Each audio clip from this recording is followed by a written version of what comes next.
hair? Makeup? David, do you want them to look at the camera if they notice it, or do you want them to pretend the camera does not exist?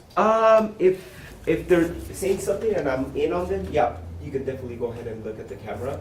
The main thing is going to be before you talk or you're responding to a student or you're just bringing up your own point is to just give me a second to kind of zoom in on you so I can capture what you're saying. And also Damon's going to be on a boom, so he'll just bring a boom right over you to capture whatever it is you guys are saying. It'll be pretty simple. Maybe if you guys, something comes up, if you might ask, can you please say that again or start over again? That'll probably be the most important thing. I'll go back in editing. Everything we use will be, make you guys look good. We're not here to make you guys look bad or anything, or Mr. Turkey. So just, basic things, use a good voice if you're talking, a voice that, loud, portrays, don't speak too fast, speak clearly. Those are probably the main things, and, try to pretend that we're not here, we're not, just, try not to be copying your Spanish homework. Well. And then let's see, nobody has anything with like major emblems or hats and Is Rennell violating your dress code? What is that? Michael Jordan, I heard he was in a gang. Oh, he wasn't? No? Okay, so if you are a reluctant speaker and you're not as confident in speaking as you would like to be, I offer you these sentence stems to help you respond to what other people are saying and to summarize what other people have said. Effective listener is, are you including your colleagues? When you leave high school and you go to the workplace, you don't get to pick who you work with. Some people you may like, some people you may not like. But it's your job to work effectively with them and make sure you can work together. And that's what this is a step on the way of doing. You guys are going to be gracious towards your classmates. You're going to include them in the conversation.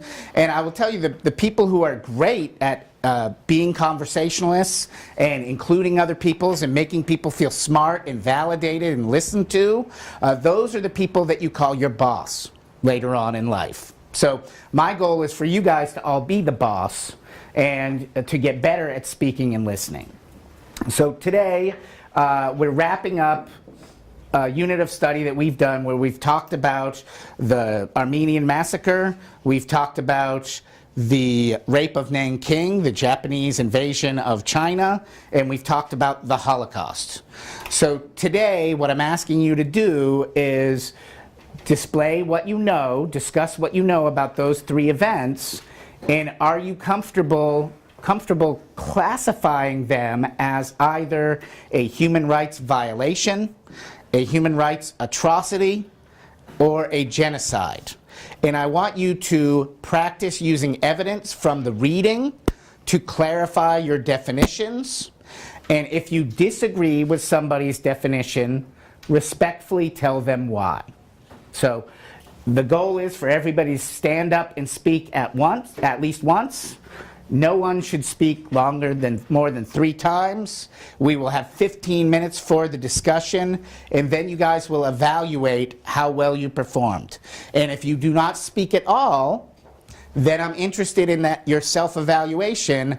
What prevented you from contributing?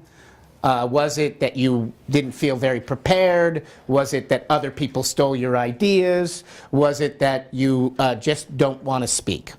I want to know why, because if I know a little bit more, I can maybe help you when you've got another 2-minute speech coming up in January where you have to honor and commemorate the life of a Holocaust survivor. So this is a collaborative discussion. The goal is to include as many people as possible. Samantha and Louis will be charting who speaks, and if you have already spoken 3 times and you stand up to speak again, one of them will raise their hand and say objection, and we will not let you speak, but we'll call on others. It is perfectly acceptable for you to ask a question. You can say, Yara, I didn't understand your definition.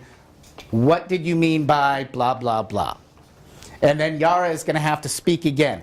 If you do, if she's already spoken her 3 times and there's still clarifying questions, it is okay for her to stand up and clarify.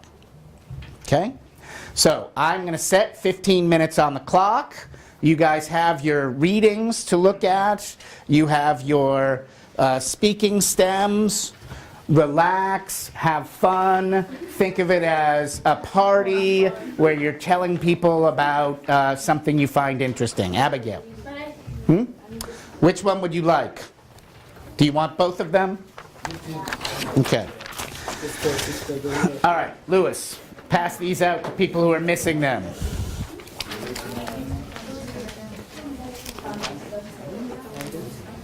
Okay, let's give Lewis one of those.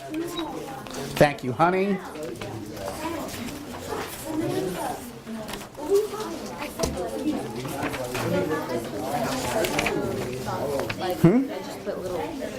Yeah, like a little check or a tally mark. Can I get one of those? So, right there, buddy. Okay, I'm going to get 2 more people.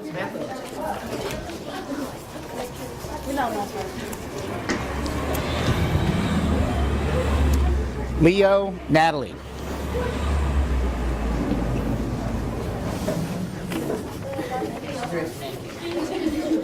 Sit. Okay, so you are watching this side of the room. Every time someone speaks, you put a little check mark next to their name. All right.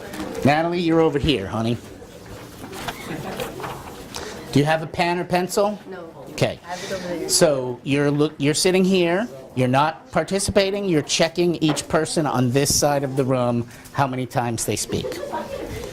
Take a seat, Leo.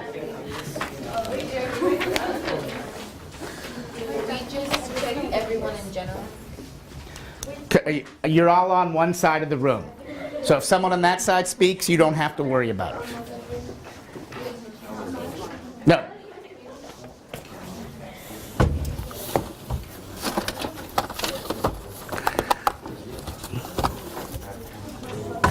Yes.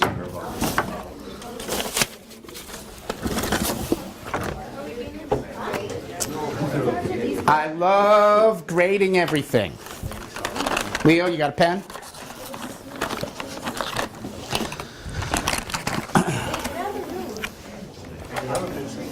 Good.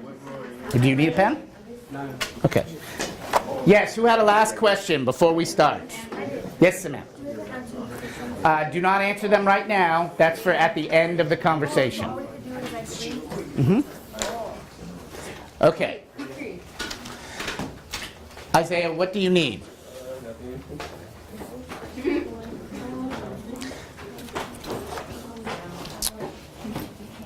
Okay. So everybody has all the materials they need. Now, what happens if if 8 people stand up at the same time? Then you let, How do you graciously defer to somebody? you let them go first. Okay. Someone should speak and say, Mia, I'm sorry, I saw you stand up first. Go right ahead with your point. Again, part of this is practicing how are we gracious and graceful in social situations. This is a discussion. It is not a debate. You're not trying to win here. You're not trying to speak the most here. You're trying to contribute and add to your classmates' knowledge. Okay? Are we ready, Dejan? Yeah, I've read enough. Okay, so I have a list of questions.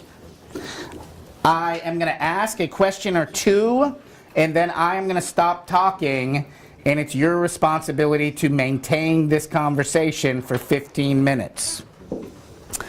So, I would like to start off by asking someone to describe some of the human rights violations or atrocities that occurred during either the Armenian massacre or the Rape of Nanking or the Holocaust.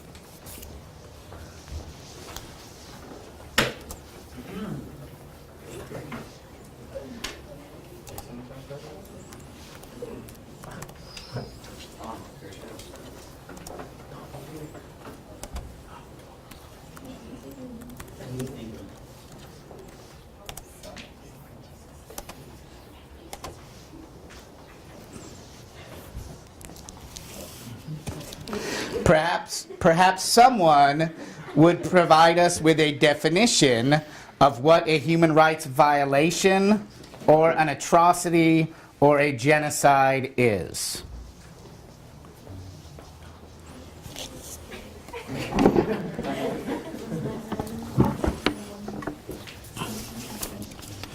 Okay, there should be no side conversations. If you have something to say, stand up. Well, to start off with the second question that Dr. Leach asked, to describe the definition of a human rights violation, an atrocity, or a genocide, well, a violation, of course, would be something like breaking into someone's house. That's their right. It's their right to privacy. Of course, rape would also be another violation, and killing someone would be a violation. An atrocity would be many of those violations occurring in one set period of time. And of course, we all know genocide as the systematic killing of an entire race as a deliberate attempt to wipe out the race.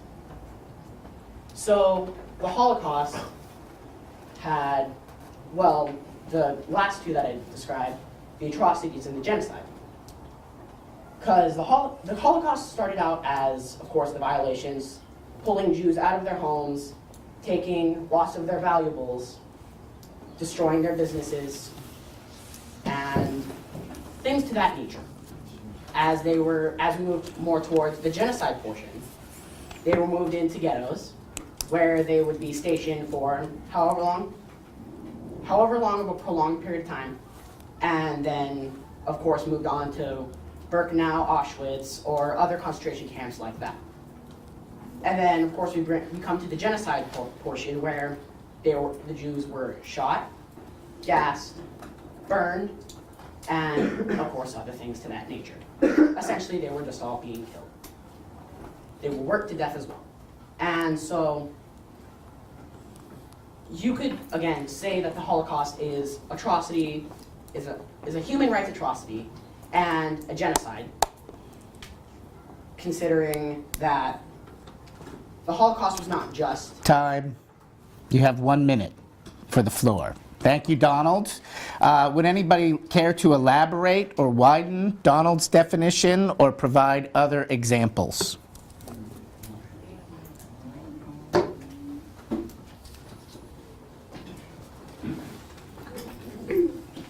I understood that you said, in the beginning, one of the first things you said was that violation was a private lack of privacy.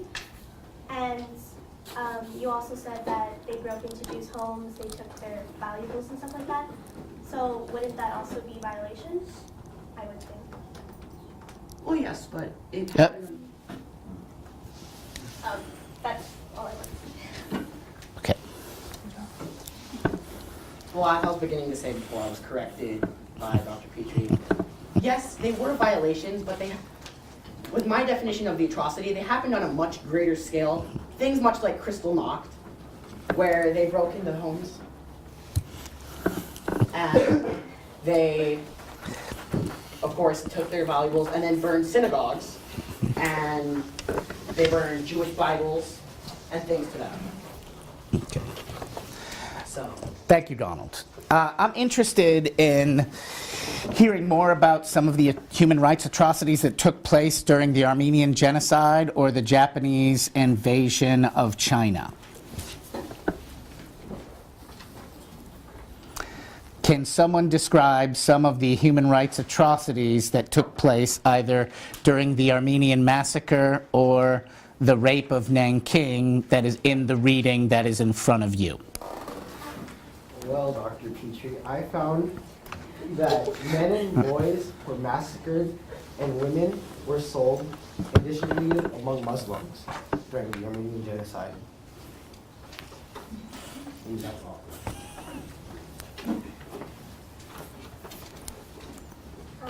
And to add to that, it says on the first page that the first attempt in the 20th century to destroy an entire people occurred when the government of Turkey ordered executions and mass deportations of about 1 million Armenians during World War I.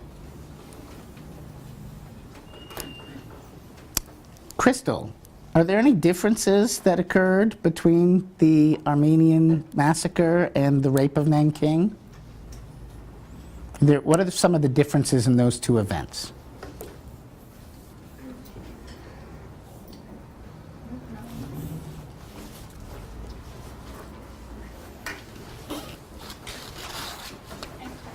So, can you tell us anything about either event?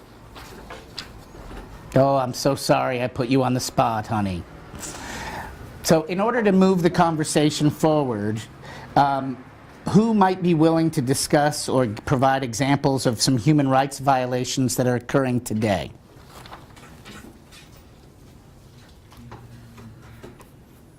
Have we seen anything on the TV news that might be violating a particular group's rights or an individual's rights?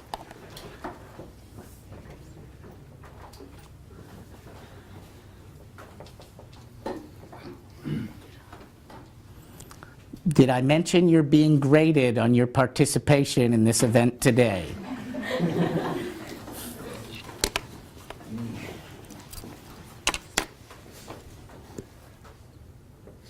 want to repeat the question, Dr. Pinchi? Yes. Do you have any other examples of human rights violations that are occurring today?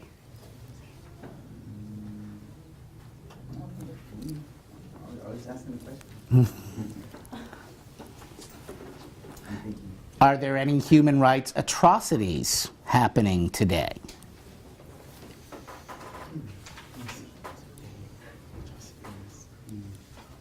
I don't know any that are. I know like, I don't know what you would consider it, but I know like killings of like a lot of blacks with police officers and things like that. So can you give us a definition of a human rights violation and put it into context, into Black Lives Matter, or?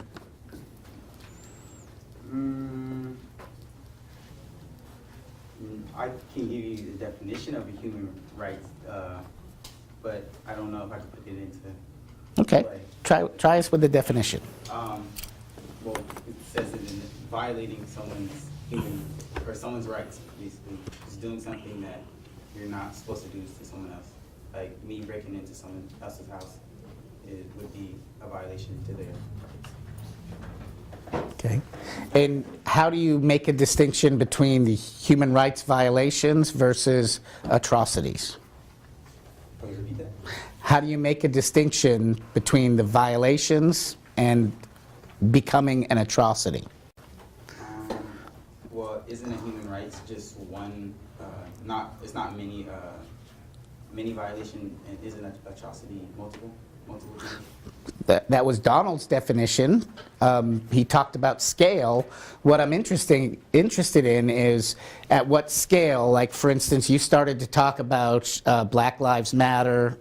We talked about yesterday the incident in Chicago where the young man was shot walking away from the police officers. So my question is, those are definite human rights violations. At what scale do those need to occur upon for them to become atrocities? And then at what scale would you need for this to become a genocide? I don't think it'll ever be considered a genocide because whenever a black is killed by a police officer, it seems that the officer always gets away somehow by either self-defense, like what happened in Chicago, the man being shot 16 times. I don't see why you have to shoot someone 16 times. I can see once or twice, but 16 times seems a little outrageous. Okay. Does anybody want to add to Dejan's example with other human rights violations or atrocities that are occurring? Can anybody tie this back into the Armenian Genocide, the Rape of Nanking, or the Holocaust?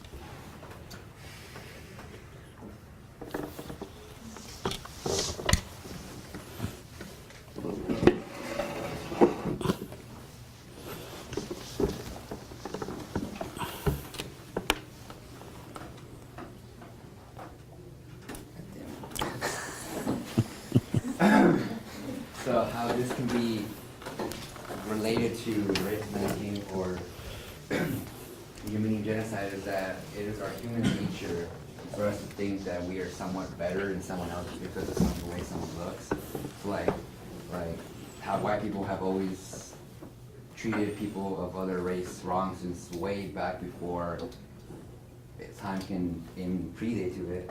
And it's also something like the Armenian Genocide is people thought that they were just not worthy of being alive, same to the Holocaust, that Germans thought Jews were just a race that wasn't civilized or in any way meant or should be alive. They were just people that don't even deserve to be alive. So just how people think that they are better than others just because of their race, and it's something that's not right.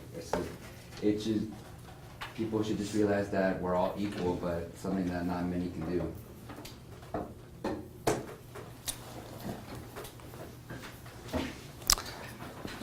So one of the differences that I've noticed in studying these events is that there was more of an organized emphasis on the raping of Chinese women during the Japanese invasion of China than there was during the Nazis' pursuit of genocide.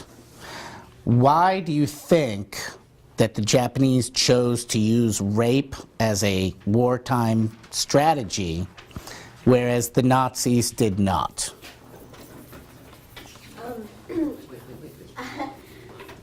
I think that's because the Rape of Nanking was to symbolize power, and the genocide of, the Nazis didn't use rape because they were emphasizing the superior Aryan race, and if they did rape women as much as the Rape of Nanking, then they would just be contradicting themselves.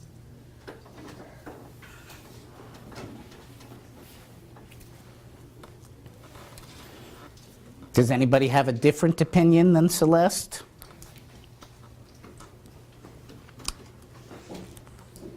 Celeste, I agree with you on what you said about the Aryan race trying to have a superior Aryan race above everyone else. But I think that it was more, they were again told by the generals that they were not supposed to be doing these things, like raping and doing all these violations of these people's privacy during that. They were just there to take over China. They weren't trying to ruin the people's lives all that much anyway. And so it was more, the Nazis were, of course, trying to keep their race pure. And as they said, the Japanese soldiers at that time were kind of reckless, and they didn't really, but they weren't disciplined enough to know that, hey, we're not supposed to be doing this. And even the marshals, or whatever you would like to call them, who were above these soldiers and were told by the generals, you need to tell your soldiers to stop doing this, didn't enforce it. So I think it was just a matter, they didn't care for these people. And backtracking to what Stephen said earlier about the whole white people being racist across time, that can really apply to all races. Black people have never been taken too kindly to white people. Yes, I understand that's somewhat at fault of the white people. Again, we've treated the Native Americans like dirt, and Asians, we haven't really cared all that much. Okay, I'm going to stop this right here because we're veering off course, and I appreciate you sharing your opinions, but really what I'm looking for is, can this class make distinctions between human rights violations, atrocities, and genocide? And I'm hearing from the same people who can apparently make these decisions. I would like distinctions. I would like to hear from other people, because I know you have all experienced, or you've all read about this stuff, and you all have a great deal of knowledge about the Holocaust, the Rape of Nanking, and the Armenian Genocide. And the purpose of a discussion is that we include as many people as possible, and we advance each other's understanding.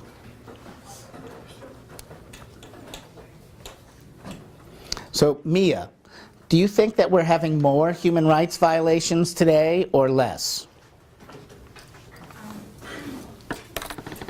I think that we're having like, I believe that we have just about equal amount. You know? Okay. Can you repeat the question? Well, are we having more or less human rights violations today when you're comparing to these events? Do we have events that are occurring on the same scale? Are we able to identify where some of these events are happening in the globe? And what is the response from the global community? Okay. So I think that back then, like the Holocaust, the Rape of Nanking, and the Armenian Genocide were far worse than the problems that we have today. Because, I mean, the problems that we have today are definitely, they're definitely very big problems, along with like terrorists and how Black Lives Matter and everything. But I don't think that we're at the point where our problems are as bad as all the things that happened in the past. And hopefully we don't make our problems as bad.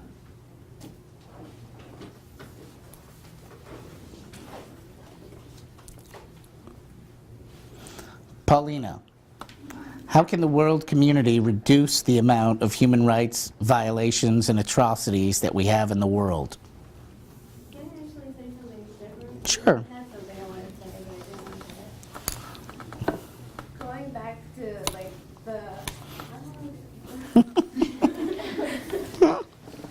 going back to what Black Lives Matter and if it's a human atrocity today, I would say it's getting really close to being one because it's happened since 2014 and it's almost the end of 2015 and it's still going. I'm shaking. It's okay. You're among friends, dear. So I guess my question would be, what is the scale of crimes against human rights violations against black men in the United States compared to the events that we've studied? How do they relate in size, or how are they different in size?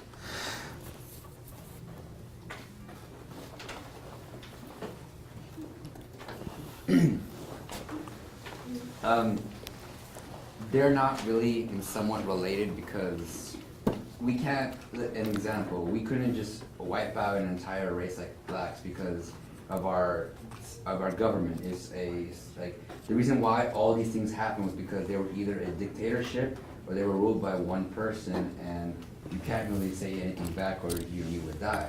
While here and nowadays, if you were to do something like that, there are laws and there are also things that would just stop you from doing it. So we probably would never do something like that again. Then again, it is human's nature, right, to make mistakes over and over.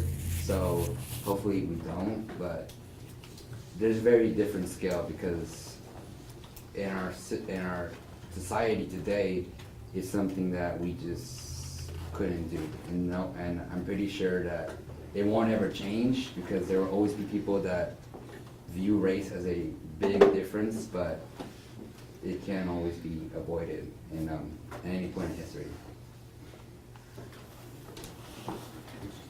I agree with Steven on the related to side because if you think about it, we're focusing on one thing when there's so many more things in the world that's happening, like with ISIS and everything. But the Holocaust was so huge that I don't think we can have another thing that can relate to size to the Holocaust. Okay, so to wrap it up, I'd like to hear from people who have not yet participated. And if you have not participated, what I would like to hear is, can you just simply describe or summarize any of the events we've talked about? Can someone summarize what was this Armenian massacre that we're referring to? What was this alleged rape of Nanking? And what is the Holocaust? Because I'm just a history teacher. I know nothing about these events. The Holocaust was about how the Germans wanted to show themselves like they wanted to defer themselves from the Jewish people, so they decided to kill off the Jewish people to make sure that the Germans know that the Jewish people don't matter, or they shouldn't matter because they're not superior like the Germans. And the Rape of Nanking was to show how the people should sort of be scared of the soldiers in order to defer themselves. So I think like the Holocaust and maybe the Rape of Nanking showed how certain races should be like, certain powers should be empowered, and certain people should die because of who they are and what kind of level they're in. Can anybody add to Bella's definitions or give us more about the Armenian massacre? The Armenian massacre was about how the Turkish people wanted to kill off Armenians because they were different, and honestly that wasn't really necessary because at the end everything still was the same, and then if it happens again, history will end up repeating itself because some people will never learn that what they do is wrong, and they will still believe that it's okay to kill, hurt, and do bad things to others when in reality it isn't. And that honestly, I could say that I could probably see that with ISIS and everything, that history will repeat itself to other, not as big as the Holocaust or the Armenian Genocide, but big enough to be remembered that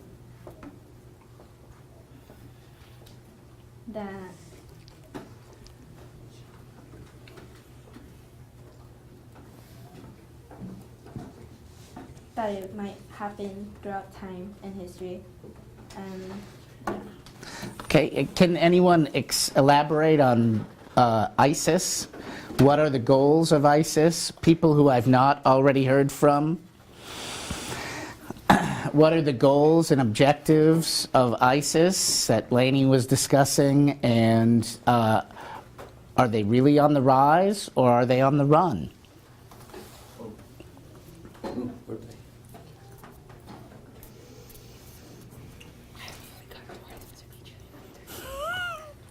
If you'd like, Stephen, you may speak.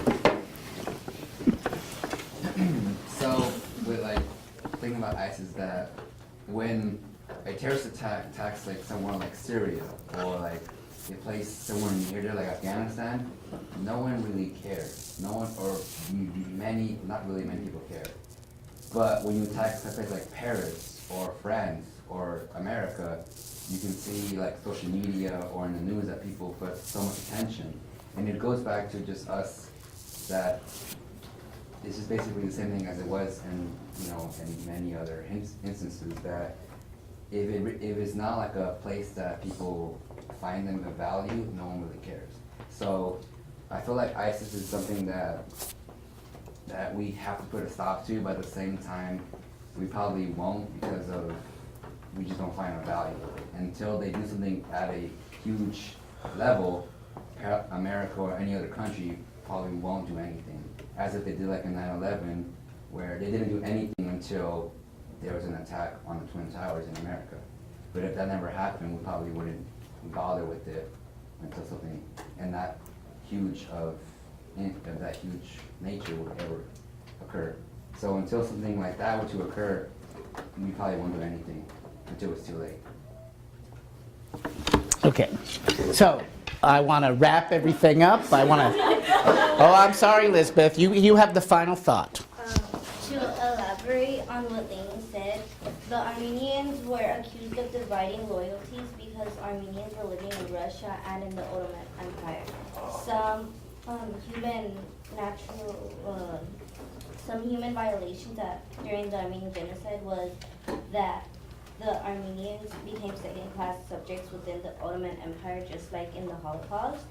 And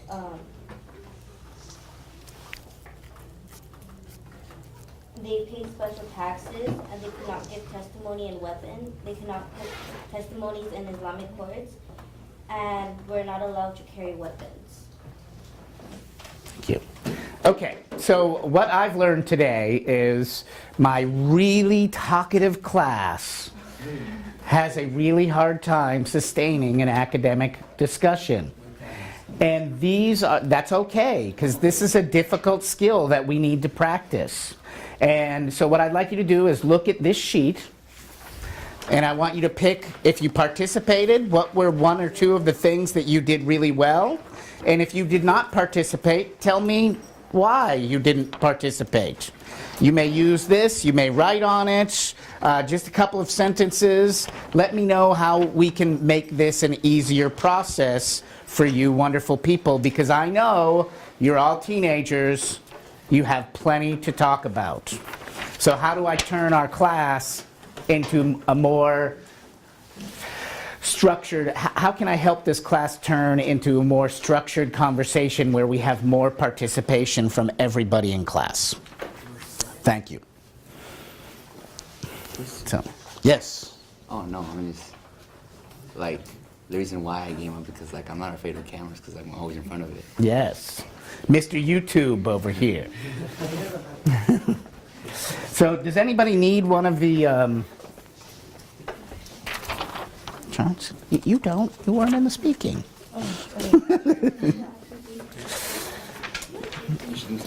So, I should, Stephen. I haven't figured out how I grade this yet.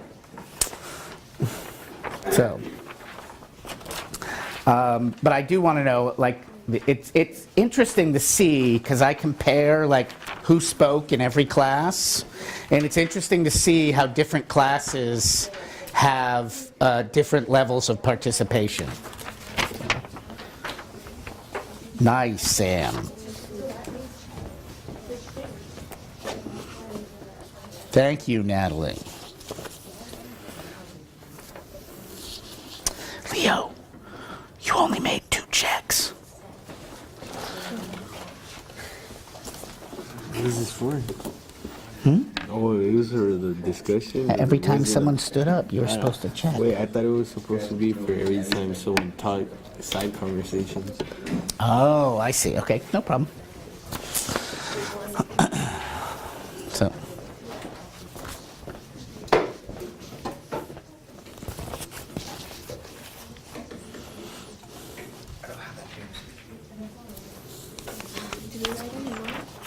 You can write your name on it, yes. That would be very helpful.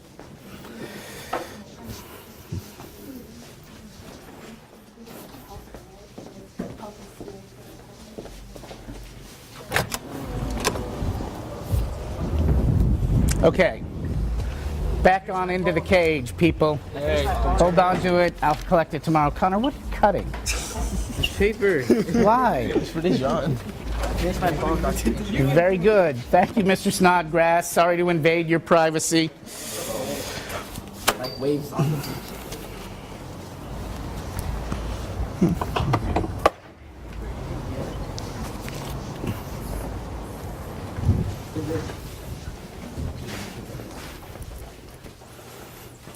Find a seat, ladies and gentlemen. Sit anywhere. Can I get you guys to pass up your readings and all your work and have a lovely day? Hey, who's absent? Who? Daphne? Okay. Yeah, you can take it home and finish it tomorrow. Yes, who do you need? I was thinking. Donald, probably, Celeste, and Steven, the big talkers? Sounds good, yeah. Okay. So, hold on, Donald, Celeste, and Steven, they want to follow up with you. Thank you, buddy. No, but when I was going over the whole race thing, I was going somewhere with that and he stopped me.